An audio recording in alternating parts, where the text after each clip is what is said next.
When temperatures soar, the risk of illness, heat-related injury, or even heat stroke increases for our dogs.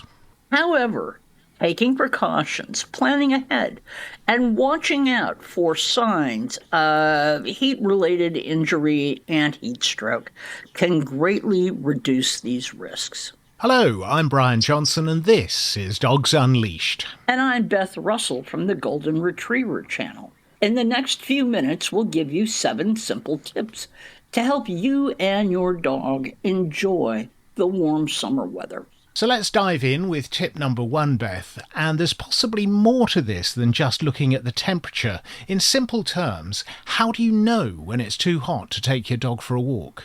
There are actually 3 things you need to consider: the temperature, the humidity, and the sunlight.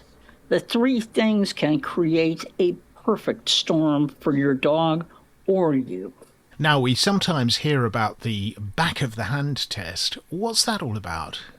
Go outside in the sun, put your hand down on the pavement for 7 seconds, back of your hand.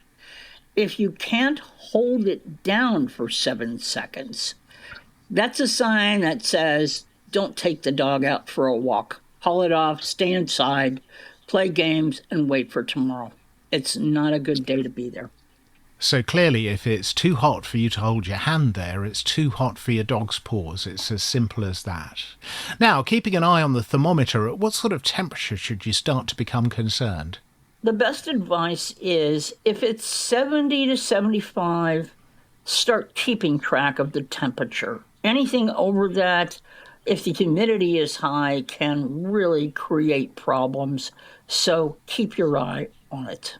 So the best advice there is, if in doubt, don't go out. 70 degrees Fahrenheit, that's about 21 degrees Celsius for those of us here in the UK and in Europe. Now, you can check the temperature in a number of ways. If you have a thermometer on the wall in your house, don't forget it's the temperature outside that you need to be monitoring. You can do this from the local weather forecast, or you may find that your car, your phone, or even your watch will tell you the temperature outside. Now, you mentioned humidity, Beth. What should we be looking for there? Your weather app or wherever you are getting your weather information for will often give you something called a feels-like temperature.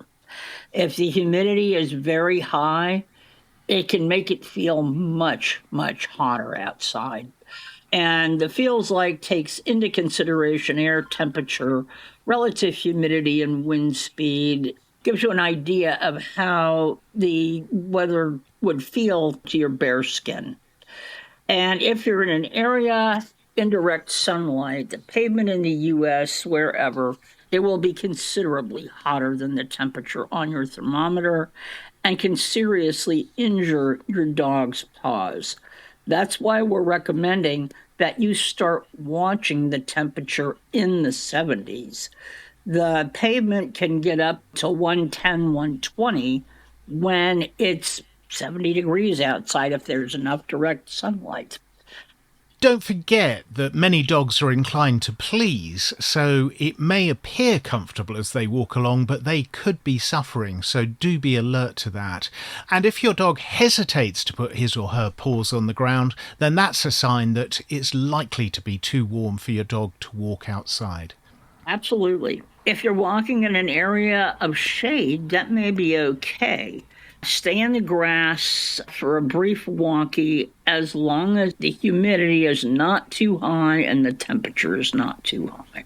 Now, Beth, if you follow social media, you may have seen that you can get booties for dogs. Is that something that you can put on the dog to help protect its paws? One way to look at this, absolutely no. They are made of plastic or rubber with no thermal protection. And without that, you are setting your dog up for injury, and you don't want to go there. They may be cute on social media, but if you notice, most of the times I've seen pictures of dogs in booties, the dogs are indoors. So, if you want to have cute fashion booties, Just remember, that is all they are good for. Even the winter booties with thermal protection, sometimes their external sole material could literally melt off on hot pavement. So don't know the temperature, it feels warm. The best move is to stay at home or stay on the grass. So, tip number 1, check the temperature and do the 7-second back of the hand test if in doubt. Tip number 2, don't leave your dog in the car on a hot day. Absolutely. Do not leave your dog in the car if the temperature is above 70 degrees. Again, I would say this, we never recommend leaving your dog in the car alone. Why? Dog theft has become an issue in the US as well as in Europe. And in hot weather, you may intend to leave the dog in the car just for a quick errand and then get caught doing something. You buy 15 items instead of one item. And the dog's been in the car how long? Too long. So the best idea here, don't take your dog in the car unless you are taking the dog with you somewhere on a trip. I must admit that we would never have left our dog in the car on his own because that would upset him. And as you say, there's always the theft risk. If somebody could break into the car, they could take the dog. Now, there are occasions when you may be going on a planned trip, a journey, a holiday, even a day trip. If you can't go without your dog and the temperature is over 70 degrees or 21 degrees centigrade, what advice can you give in those circumstances? Make sure the air conditioning in your car is on to keep the dogs cool. Often cars have 2 and sometimes 3 cooling zones.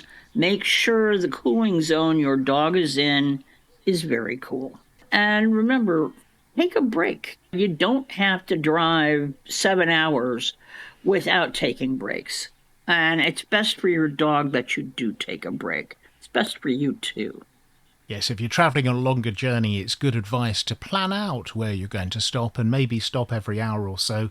One other thing to remember is that if you're driving away from the sun and the dog's in the back of the car, then the sun will be shining on your dog and that section of the car may be hotter than the section that you're sitting in.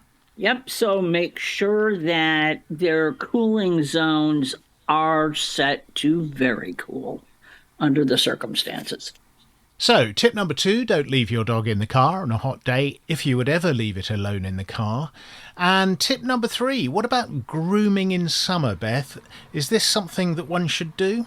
There is a common fallacy that grooming dogs, particularly with double coats, like a golden, a border collie, a Newfie, or a lab, is a great idea. Guess what? The dog has onboard air conditioning. All you need to do is brush them out once a week to remove the loose fur and make sure that they are groomed properly during the year, but just same grooming, same cut, no change to it. And it keeps your dog cool in the summer because they lose most of their inner coat, and it allows cool air to get up against their skin. If you don't brush them, that fur can become stuck in there and make it such that the cool air can't get to their skin. So brushing is almost even more important in the summer. So the advice there is if you're going to the groomer, you're not going for a severe haircut for the dog to keep it cool. In fact, that'll have the opposite effect. What you want to do is to maybe have the fur wash and a good brush out and to remove any knots that the dog has in its fur. So, don't ever shave a dog with a double coat, as that could leave them vulnerable not only to higher temperatures, but also to sunburn. Now, we've mentioned dogs with 2 coats, such as Golden Retrievers, Border Collies and Newfoundlands, but what sort of breeds have 1 layer of fur? Dogs like poodles and greyhounds, for example. And the same thing applies there. They have that single layer, but there is a special type of fur in their exterior coat called guard fur. And if you shave that guard fur, it again damages the coat and creates problems for the dog from just regulating their temperature to staying warm the next winter. And it's not something you want to do. And you can check the type of coat your dog has with either the American Kennel Club or the Kennel Club of the UK online.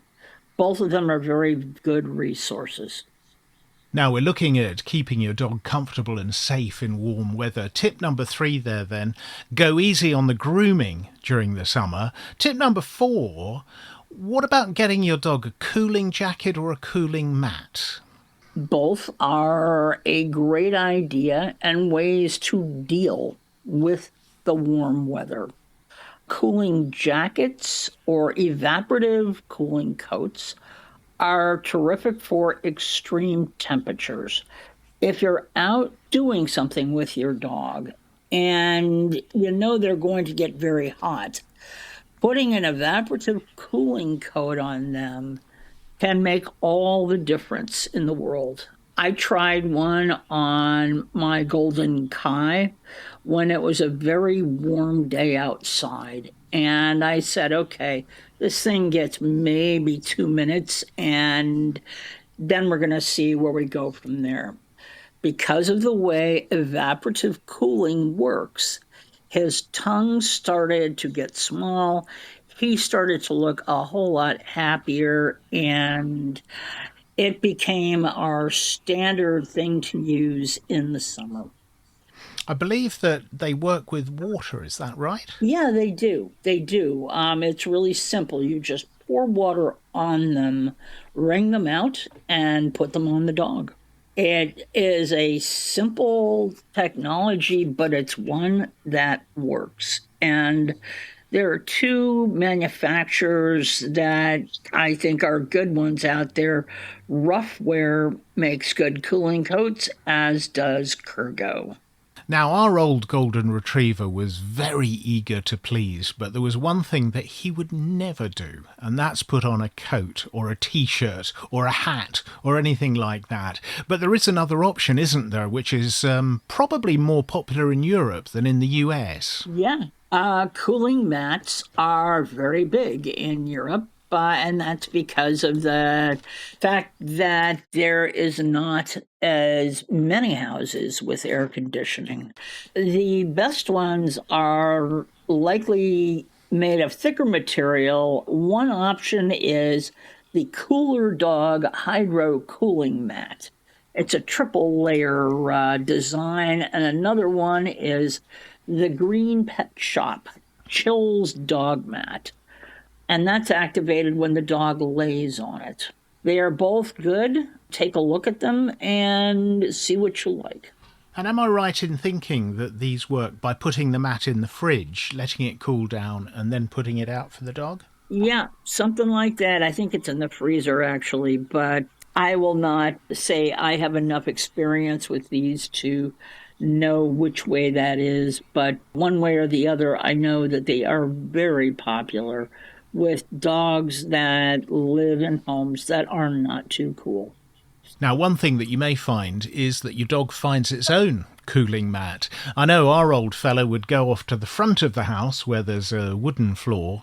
It faces east, so when the sun was in the west, heating up the back of the house, he would go and lie on the cool wooden floor. And the opposite was true in the morning. We have a stone floor in the conservatory at the back of the house, and he loved lying on that in the morning. Now, sometimes you see it suggested that you could put ice cubes in their water. Is that okay? What I would suggest is everything in moderation. Dogs do not need ice water, so to speak. Your dogs may like ice cubes, and it's a way to, in fact, cool it down a little bit. They may drink more water. Do not put too many ice cubes in. That can cause a problem of its own, and you don't want to create any health difficulties for your dog. It's sort of like eating ice cream too fast and then getting a headache afterwards. It's a bummer. But yeah, so something like that works, but it's just a couple of cubes in their dish. So keep the water cool but not too cold. Yep. So tip number 3 there was around considering getting a cooling jacket or maybe a cooling mat. Tip number 4, still with water really, keep your dog hydrated while you're out. If you're out, take an insulated water bottle with you, or just a bottle of water that is purchased, stick it in a pocket, and you always have what you need. You can teach your dog to drink out of bottles like that, or take a small drinking bowl with you. And I know that you have some experience with some unusual variants here.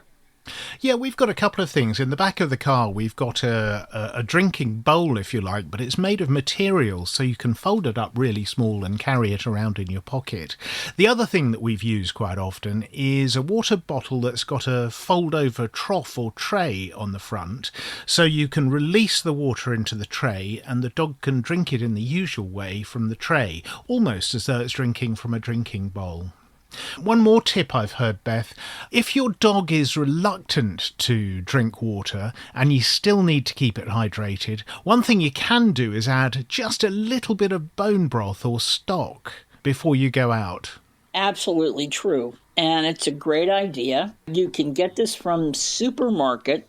Some of it's ultra pasteurized and comes literally in a wax paper box. Others you can get are frozen from some higher end dog food stores.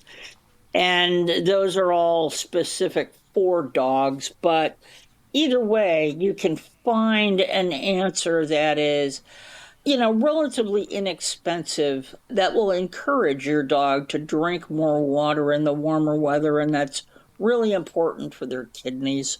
One thing to check, make sure that whatever broth or stock you're using doesn't contain onions, garlic, excess salt, anything like that. You want to make sure it is very bland.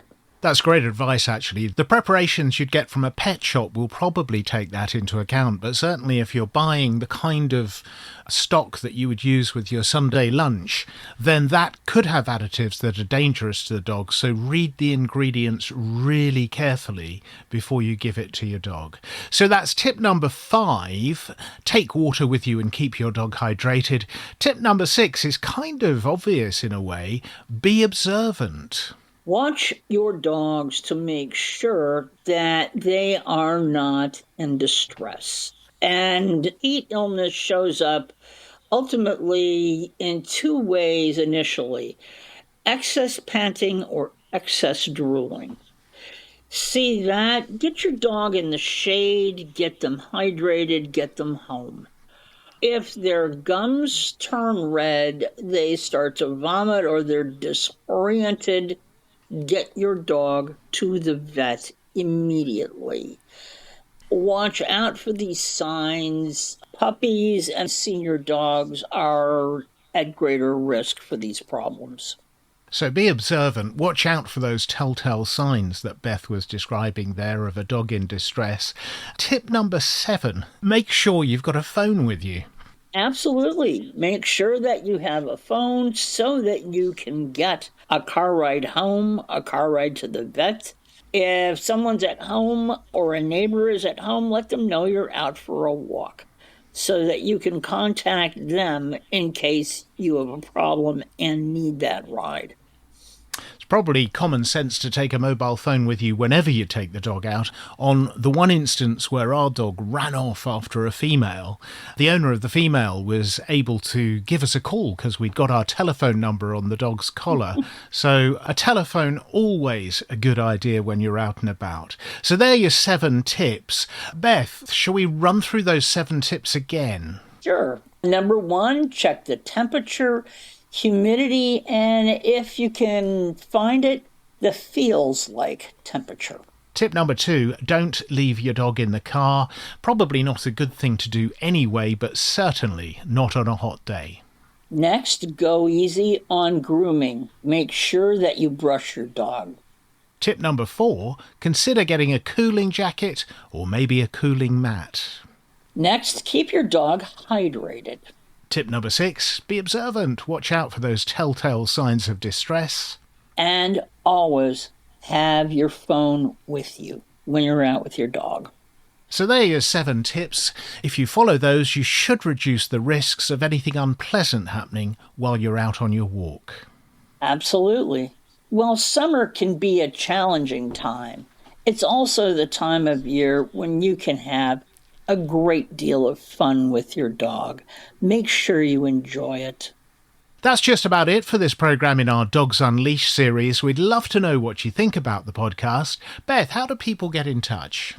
At the top of the web page, which is dogs-unleashed.com, you'll find our link tree there with all of our socials, as well as a voicemail app called SpeakPipe. You can click on that and leave a voice message for us. And as Brian said, we'd love to hear from you. If you keep the important stuff in mind, everything else is the fun stuff. Enjoy your summer. Yes, thank you for listening. Enjoy your summer.